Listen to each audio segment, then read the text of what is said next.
1947 کی پارٹیشن تھی اور میں اپنے باپ کے کندھوں پر بیٹھا ہوا پاکستان کی طرف آ رہا تھا۔ میری عمر تقریباً 2.5 سے 3 سال ہوگی۔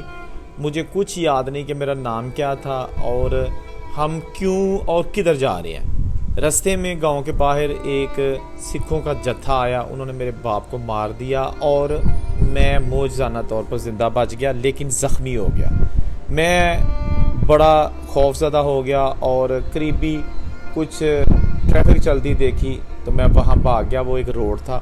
میں نے بہت کوشش کی کہ کوئی مجھے اپنے ساتھ لے جائے، لیکن ہر کسی کو اپنی اپنی پڑی ہوئی تھی، مجھے کسی نے ساتھ بٹھایا نہیں۔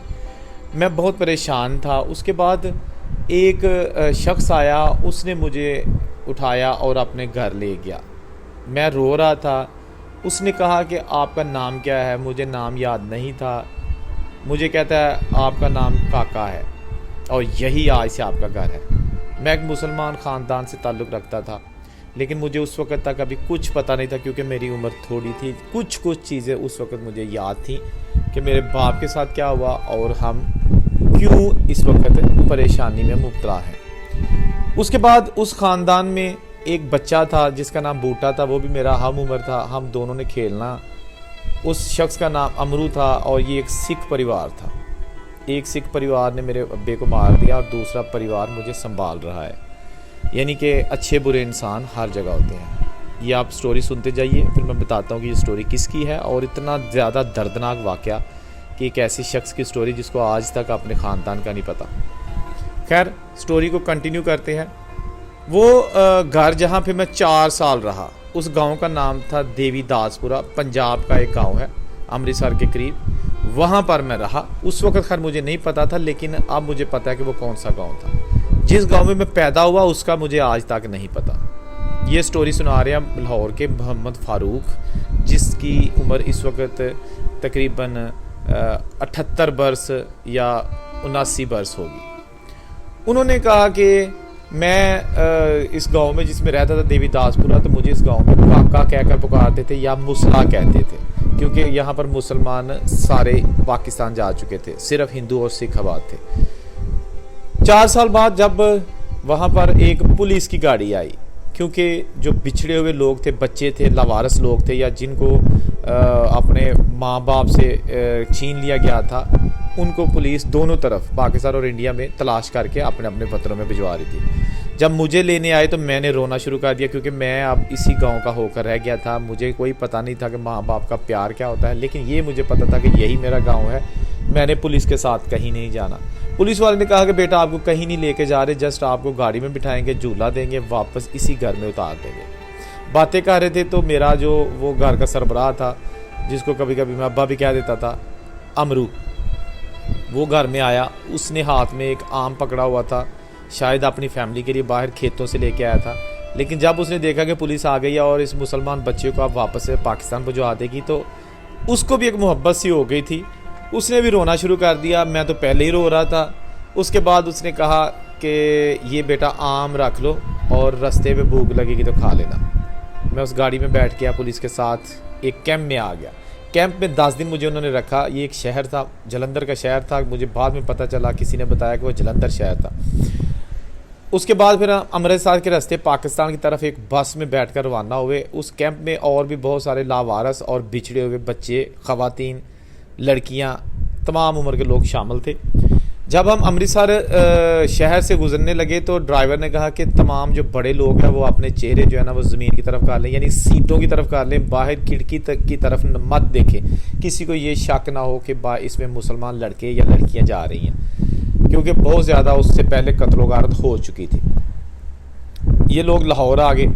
یہاں آ کر انہوں نے چبرجی کے پاس ایک ادارہ تھا اس وقت لاوارث بچوں کا، دارالاتفال، ملی دارالاتفال ادارہ، وہاں پر ان سب کو رکھ دیا گیا اور جس جس کے پیرنٹس آتے گئے یہ بچے ان کے ساتھ روانہ کر دیے جاتے۔ یا کچھ لوگ ایسے تھے جو جوان تھے اور اپنا نام بھی جانتے تھے، اپنے پیرنٹس کا نام بھی جانتے تھے، اپنے گاؤں کا نام بھی جانتے تھے، انڈیا والے گاؤں کا نام۔ تو اس طرح آہستہ آہستہ وہاں سے لوگ آتے، اپنے بچوں کو، اپنے لڑکیوں کو ساتھ لے کر چلے جاتے۔ ہم بھی حسرت بھری نگاہوں سے دیکھتے رہتے، شاید ہمیں بھی ہماری ماں لینے آ جائے، کوئی گھر کا ایسا فرد لینے آ جائے